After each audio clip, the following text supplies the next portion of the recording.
You're listening to The World at 8 with Lynne Mozart.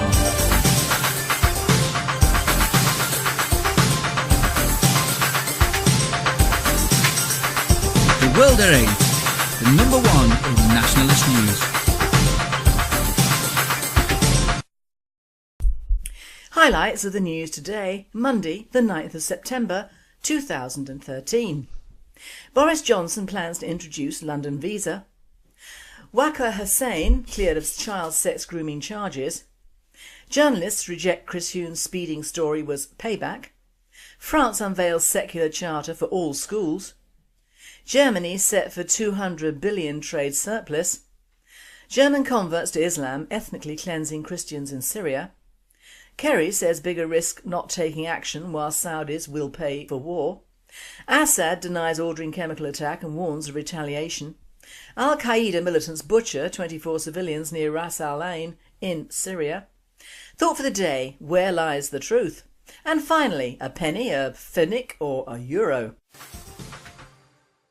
Now, I'm about to say something which will probably offend someone, and frankly I, like Rhett Butler, don't give a damn. Why is it that the term nationalist seems to invoke very odd feelings in the person who adopts this ideology? Once a nationalist, you must apparently adhere to some very strict rulings. You might be a neo-Nazi or anti-Semitic. You could also be a pro-Arab and yet loathe all people of colour.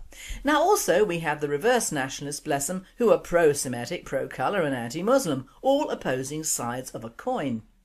Most of us know fellow members with at least one of these callings. Fair enough. But the term nationalism means leaving behind these labels and putting your own country and people first. Being a nationalist doesn't leave room for other countries, religions or peoples, and to be fair, no one else gives a jot about us UK nationalists anyway. It's up to us to remember our title and our ethos. Nationalism in its purest form, none malignant, none toxic, and ours, all ours. It won't be until many of our members and activists remember to be nationalists and stop throwing toys out of prams that true nationalism will emerge from the well-used computers in this country. It's never too late to remember why we're here. UK news. Boris Johnson plans to introduce London visa. Boris Johnson has called for the introduction of a new London visa to allow talented tech experts and fashion designers to get jobs in the capital.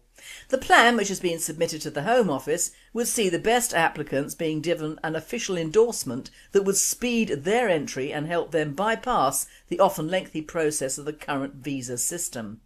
London Mayor Mr Johnson said the idea was about attracting the best and brightest to London. Mr Johnson told the Financial Times, "It's a clear message to the elite of Silicon Valley or the fashionistas of Beijing that London is the place they should come to develop ideas, build new businesses and be part of an epicentre for global talent." Under the plan proposed by Mr Johnson, London would receive a yearly allocation of 100 of the government's 1,000 existing exceptional talent visas. These are generally given out to those at the top of their field in areas such as science and the arts. World at 8 comments, "I presume the Loris is talking about bringing in yet more foreigners to our capital city. Surely we have enough of our own best and brightest to offer jobs to and provide benefits to our country. Or is this the answer to our so-called education system that now favours the migrants over our own, thus the reduction in an educated English section of society? If so, proof and pudding spring to mind. Put this money into educating our own Loris, not the rest of the world." Waqar Hussain cleared of child sex grooming charges. A 25-year-old man has been cleared by a jury of grooming a child and committing sexual offences against her. Waqar Hussain from Kingsway, Luton, has denied charges of meeting a child after sexually grooming and 2 counts of sexual activity with a child. He was charged following a complaint by the mother of a 14-year-old girl in High Wycombe that her daughter had been contacted via a social networking site. Mr Hussain was acquitted by a jury at Oxford Crown Court. World at 8 states, "This is the shape of things to come." Journalists reject Chris Huhne's speeding story was payback.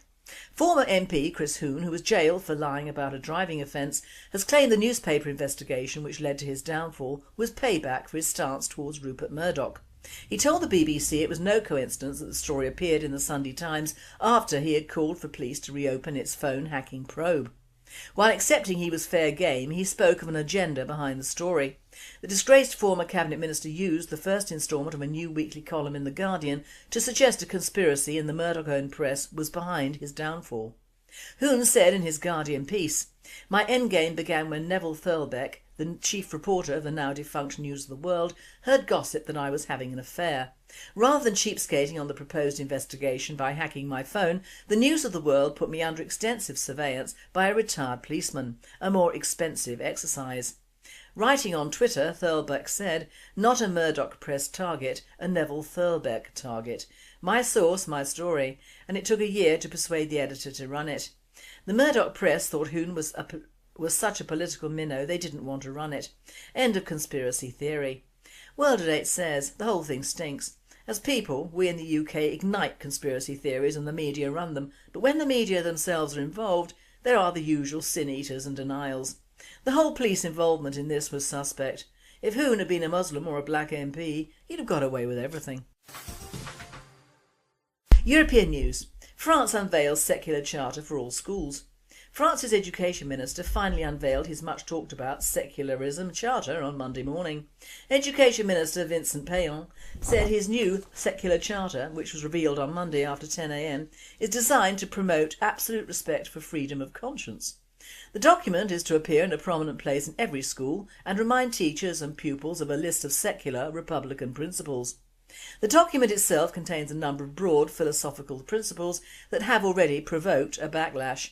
Article 9 states, "Secularism implies the rejection of all violence and all discrimination, guarantees equality between girls and boys, and rests on a culture of respect and understanding of the other." While the Charter allows for pupils' free expression, Article number 11 states that staff have a duty of strict neutrality. They must not show their political or religious convictions in the exercise of their duties. Article 11 emphasises the famous French Enlightenment values of scientific inquiry and appears to prevent any possible disputes over evolution or sex education.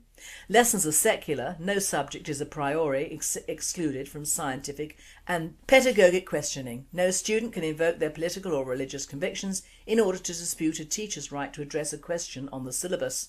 Of course, the Charter affirms France's 2004 law, which banned the wearing of all ostentatious religious symbols, and Article 13 appears to emphasise the point, perhaps as regards activities like sports and athletics. Nobody can avail of their religious affiliation in order to refuse to obey rules applicable in our schools. World at 8 states, by banning all religious affiliations, this includes Islam, but also precludes the religion of France, which I believe is Roman Catholicism. This aids the Muslims and the communist regime of France at the same time. Very République. Germany set for €200 billion trade surplus. Germany is on course for a record trade surplus of €200 billion this year, but its export success threatens to surpass the threshold set by the European Union. Munich's IFO Institute for Economic Research announced on Thursday that 2013 is set to be a record year for Germany with the trade surplus. The difference between exports and imports expected to hit the €200 billion mark thanks to an upturn in global trade. European Central Bank Chief Mario Draghi tempered hopes that the Eurozone was about to rebound strongly, insisting that the nascent recovery remained extremely fragile. "I am very, very cautious about recovery. I can't share the enthusiasm," he said. He added that the central bank stands ready to act should the situation suddenly deteriorate again in the face of, for example, geopolitical risks related to the situation in Syria. German converts to Islam ethnically cleansing Christians in Syria. The Nazis are back. They just had to stop by a mosque and convert to Islam first. German Islamists participated in the murders of Syrian Christians in an early August attack on the Turkish-Syrian border, according to a report in the German magazine Focus. The magazine reported last week the involvement of nearly 100 fanatical German Muslims, including Germans who had converted to Islam, in the Syrian civil war. A German police official told the magazine that the complicity of Germans in the extermination and ethnic cleansing in Syria is a sheer and intolerable condition. Prosecutors are examining whether the German Muslims can be charged with participation in a terrorist organisation. Former gangster rapper from Berlin, Dennis Cuthbert, aka Dezo Dog, is believed to be fighting with the Al-Qaeda-linked Al-Nusra Front. German counter-terrorism officials view Cuthbert as a powerful recruitment tool. He made a video before his departure to Syria, urging Muslims to join the jihad in that country. Deso Dog, whom Front Page has written about in the past, is the product of an African father and a German mother, whose stepfather was a US soldier stationed in Germany who eventually converted to Islam. And Dog's plans for Islamic terror extend far beyond Syria. You are not going to live in safety. You employ millions and billions for the war against Islam, and that's why this country is here. The Federal Republic of Germany is a war zone. Clearly this is a problem that can only be solved with more Muslim immigrants. World at 8 comments, now I bet that most of these converts are not the tall, blonde Aryan nation types. They're probably the reject offspring of blacks and Arabs. Rather like that so-called German doctor who killed patients in the UK. The press lauded the German bit, but he was in fact a black African. Syria, like Nigeria, is attracting the dross of the universe. Time for a God-related enema. World news. Kerry says bigger risk not taking action, whilst Saudis we will pay for war. US Secretary of State John Kerry has warned that not responding to the alleged use of chemical weapons by Syrian forces would be riskier than taking action. He was speaking in London before returning to the US to urge Congress to back launching military strikes. Russia has appealed to Washington to focus instead on peace talks. Syria's President Bashar al-Assad has insisted there is no evidence his government used chemical weapons. The US accused Mr Assad's forces of killing 1,429 people in a sarin gas attack on the 21st of August on the outskirts of the capital Damascus. Wrapping up a tour of European capitals, Mr Kerry said if there was to be no response to the attack, then Damascus would think it could intimidate anybody. I don't believe that we should shy from this moment. The risk of not acting is greater than the risk of acting, he said. Kerry on Sunday went on that Saudi Arabia will support military intervention in Syria by the United States and its partners. They have supported the strike and they support taking action, Kerry said after a long meeting of Arab League ministers originally called in to discuss the Mideast Peace Initiative. They believe that it's very important to do that. World at 8 states. There is no use relying on the Arab League as they are as bent as Clinton's what's-it. While sarin may have been used, it was supplied by the US or the UK or France or all three to the so-called rebels. There is no concrete evidence it was used by the Assad regime at all, and I would not accept word of mouth from any of these politicians. They are all complicit liars. Assad denies ordering chemical attack and warns of retaliation. Syrian President Bashar al-Assad has denied ordering an alleged chemical weapons attack said to have killed hundreds of civilians in the Damascus countryside on August the 21st. He also warned the US military operations designed to degrade his forces could change the course of war in favour of rebels and radical jihadis, causing regional chaos, and that his allies would retaliate. Dr Assad's government has blamed the attacks on rebels seeking to draw in the US and its Western allies at a time when the military has gone over to the offensive. His denial coincided with yesterday's report in Germany's Bild am Sonntag saying that he repeatedly refused to authorise the deployment of such weapons, quoting German intelligence sources who said commanders had been requesting authorisation for more than 4 months.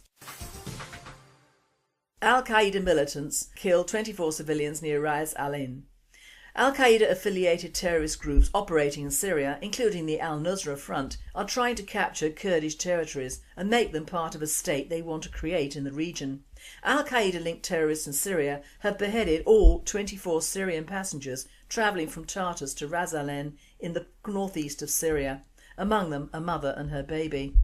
Gunmen from the terrorist Islamic State of Iraq and Levant stopped the bus on the road to Talkalak and killed everyone before setting the bus on fire. According to media reports, the attack was carried out because the passengers, who were from 3 different villages in Ras al-Ain, supported anti-terrorist Kurdish groups which were formed recently to defend Kurdish population against anti-Syria terrorists. Among the dead were the bodies of a mother and her 40 days old infant, which were recognised by their relatives. Syrian Kurdish leader Salah Muslim warned on Friday that the Kurd minority is facing an ethnic cleansing by Al-Qaeda terrorists. World at 8 states. This is what the world focused on with Saddam, his use of gas exterminating his Kurdish population. But the West, UN, NATO and all, will keep quiet about the Syrian Kurds and their extinction by the UN-backed rebels, because that particular platform isn't useful to them in toppling President Assad. President Assad was elected by the people and has been in office many years. We really should have learnt our lesson many years ago on interfering outside our country. Thought for the day: wherein lies the truth? Now, I've made my way through a Sunday paper and I'm really wondering if these journalists and editors or whatever actually read through these articles, or are they all gone through by the governmental panel before being printed? They all read the same and most are very spare with the truth. We have UK sent poison gas to Assad whilst completely ignoring the fact that the West and the US have been supplying the Islamic rebels with much of the same, as have the French, and the same arms suppliers supplied Libya and Egypt, whilst it is well known the only company to make any money out of and lose no lives in Iraq was a large US based corporation who no doubt are heavily involved in the would-be rebuilding of Syria with all that entails. Lovely jubbly for some. Looking at the way the MOD lost £1.5 billion of our money when they had the nerve to dumb down our armed forces and promote territorials who have normal outside jobs is beyond me. We need to pay more attention to our government than the other governments of the world, don't we? Looking at this, an untrained chimp, bless him, could do better and get paid in more than peanuts. Other thought, please listening. Then we head for true nausea. Sam the Cam in tears over innocence like something out of the sodding Bible. I almost threw up over it. Refugee camps are terrible places, but you have to ask yourself, why are there refugee camps in the Middle East? Because Islam is sectarian and warlike, and in the days of yore all these poor people would have been dead, and the poor little mites as well. Many are fleeing the rebels' newfound democracy, and many just fleeing the carnage. And the wealthy Kuwaitis and Saudis could assimilate all these people with their oil money spent on lavish, stupid, overdone palaces. So don't give me the lie that Islam is the home of charity for even all the Muslims. It ain't. And as for those fleeing the gas attacks, they're from rebel strongholds which operate from within these private houses. So it is civil war at its worst, but left alone it will burn out. Interfered with and it could cause a conflagration more than we realise. Stop touring refugee camps, Sam, and do some touring of the UK and the trouble spots here. I had to laugh over the BBC report that if your age exceeds your bra size you're finished, because it's right. One of the reasons I don't do video is because I am in that category. Men want to look at attractive young women, and I am deliberately leaving out the bunch of Asian reporters we get on ITV, truly worthy of a burqa. But it's always been so. Men of any age, whether they be prepubescent and spotty to the old fat balding guy, still see themselves as babe magnets. And let's face it, for one thing, a man on his own can always get something in the female line on his arm, but a woman of the same age or even a bit younger can't. It's just a fact of life. As we women age, our thinking process leaves our nether regions and goes up to the brain. As men age, their thinking process leaves their brains and goes down to their nether regions. Fact.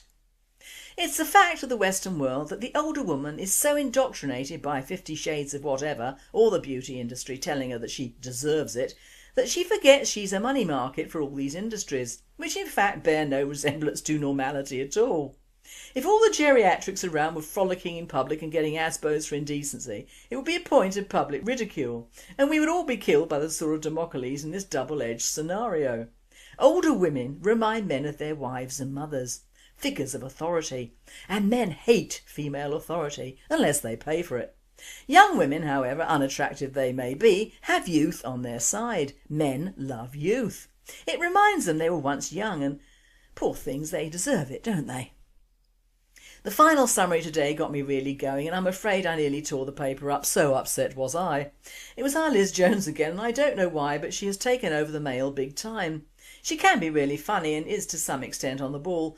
No, but get her on Indians and India and she could bore for that country. She is a multicultural nightmare and a liberal, but I can understand why in her case. I may be barking up the wrong tree, but on viewing her family pictures, it looks as though several of the Jones family dropped in via Bombay or Calcutta, because having married into an Anglo-Indian family in my youth, I can usually spot them at 60 paces. Not for any ulterior or racial abuse purposes, but sheer interest and memories. Of course, like many who have Anglo-Indian blood, and there are a multitude of very famous British actors, singers, etc. who do, all deny it. One very famous singer who went to school with my first husband in Calcutta always refers to "we Europeans in India," which curls me up laughing. My first husband was sent home at 8 to a public school in England to avoid the sing-song accent so redolent amongst them. But as they're usually a good-looking bunch of people, I don't understand the reticence to actually be proud of what they are. And I hope that Jones is not one of the ashamed brigade, which could account for some of her oddness. However, she did a bit on the Diana film and her Muslim doctor. Jones admits she fell in love with the actor some years ago and went on to marry a Sikh, which of course failed, but it could also be her trying to get back to her roots. Her point was that nowadays, with the mixed races couples brigade, all Asian males have white women and all Asian females have white guys on TV. The one thing that got me angry was that Jones truly believes that her ex-Sikh husband was getting his back on her for the, wait for it, great Victorian holocaust of millions of Indians and partition. Excuse me? Are we talking about the Indian Mutiny, in which thousands of Europeans died and we had the Black Hole of Calcutta? I'd take a bet that it was the Muslim element that caused that, with their bloody cartridges supposedly covered in pig grease, mainly because the Hindus are usually too bloody lazy to do anything other than sit on their backsides. The Sikhs had a bad time in partition because of the Muslims, not the British. It's just that we didn't do a good job of controlling Islam then, never mind doing it now.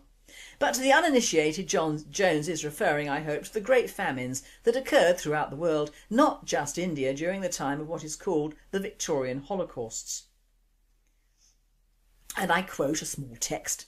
Davis explicitly places his historical reconstruction of these catastrophes in traditional inaugurated by Rosa Luxemburg in The Accumulation of Capital, where she sought to expose the dependence of the economic mechanisms of capitalist expansion on the infliction of permanent violence on the South. Davis argues for examples that between 1875 and 1900, a period that included the worst famines in English history, annual grain exports increased from 3 to 10 million tonnes, equivalent to the annual nutrition of 25 million people. Indeed, by the turn of the century, India was supplying nearly a fifth of Britain's wheat consumption at the cost of its own food security. In addition, already saddled with a huge public debt that included reimbursing the stockholders of the East India Company and paying the costs of the 1857 revolt, India also had to finance British military supremacy in Asia. In addition to incessant proxy warfare with Russia on the Afghan frontier, the subcontinent's masses also subsidised such far-flung adventures of the Indian Army as the occupation of Egypt, the invasion of Ethiopia and the conquest of the Sudan. As a result, military expenditures never comprised less than 25%, 34% including police, of India's annual budget. As an example of the effects of both this and the restructuring of the local economy to suit imperial needs, in Victoria Berar an acreage of cotton doubled in 1875-1900. Davis notes that during the famine of 1899 to 1900, when 143,000 Belarusians died directly from starvation, the province exported not only thousands of bales of cotton, but an incredible 747,000 bushels of grain. So, not just India, but a much wider area was involved in these terrible famines, and China had it amongst the worst. So no, Jones, your ex was staying true to his culture, that of not being able to relate to a Western-style marriage, but saying that if we Brits were so ghastly, why the hell have all the people we were so awful to decided to come over here? At least the British left their ex-colonies. Wish we could do the same to their migrants, just pick them up and put them down back home. OK, had my rant. Hope it helped and hope it offended. I like offending. It makes good debate. Wednesdays I'm doing an article on the police in all their glory. And finally, a pfennig or a penny? Now I know this is a bit old, but I thought it had a good Monday funny in a world which has ceased to laugh at itself. It's an EU directive which in some words is shit bypassing the shit ban, if you will excuse my pun. I hope you share my sense of humour. The British penny. EU Directive number 456179. In order to meet the conditions for joining the single European currency, all citizens of the United Kingdom and of Great Britain and Northern Ireland must be made aware that the phrase spending a penny is not to be used after 31st of December 2013. From this date the correct terminology will be euronating. Thank you for your attention. I think we all know where this particular directive can be shoved, don't you? You've been listening to The World at 8. I am Lynne Mozar and I wish you all a very good night. Not taking action while Saudis will pay for war. Assad denies ordering chemical attack and warns of retaliation. Al-Qaeda militants butcher 24 civilians near Ras Al Ain in Syria. Thought for the day: where lies the truth? And finally, a penny, a pfennig or a euro? Now, I'm about to say something which will probably offend someone, and frankly I, like Rhett Butler, don't give a damn. Why is it that the term nationalist seems to invoke very odd feelings in the person who adopts this ideology? Once a nationalist, you must apparently adhere to some very strict rulings. You might be a neo-Nazi or anti-Semitic. You could also be a pro-Arab and yet loathe all people of colour. Now also we have the reverse nationalists, bless them, who are pro-Semitic, pro-colour and anti-Muslim, all opposing sides of a coin. Most of us know fellow members with at least one of these callings. Fair enough. But the term national would see the best applicants being given an official endorsement that would speed their entry and help them bypass the often lengthy process of the current visa system. London Mayor Mr Johnson said the idea was about attracting the best and brightest to London. Mr Johnson told the Financial Times, "It's a clear message to the elite of Silicon Valley or the fashionistas of Beijing that London is the place they should come to develop ideas, build new businesses and be part of an epicentre for global talent." Under the plan proposed by Mr Johnson, London would receive a yearly allocation of 100 of the government's 1,000 existing exceptional talent visas. These are generally given out to those at the top of their field in areas such as science and the arts. World at 8 comments, "I presume the Loris is talking about bringing in yet more foreigners to our capital city.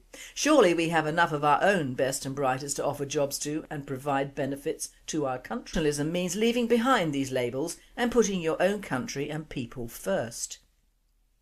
Being a nationalist doesn't leave room for other countries, religions or peoples, and to be fair, no one else gives a jot about us UK nationalists anyway.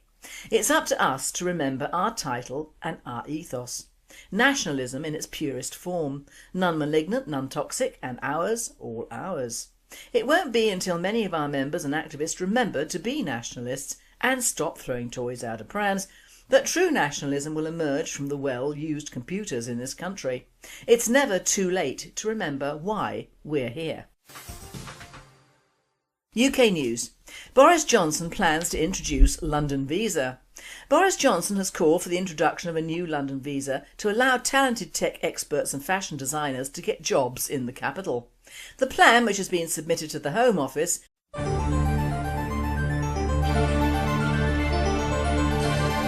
You're listening to The World at 8 with Lynne Mozart.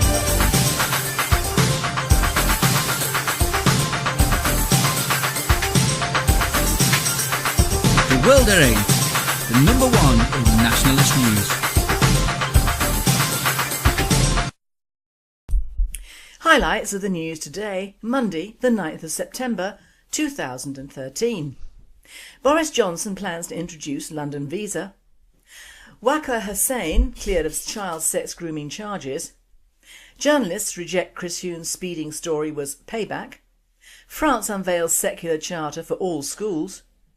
Germany set for 200 billion trade surplus.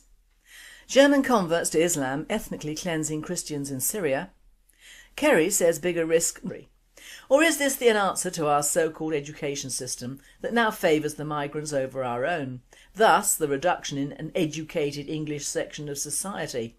If so, proof and pudding spring to mind. Put this money into educating our own Loris, not the rest of the world.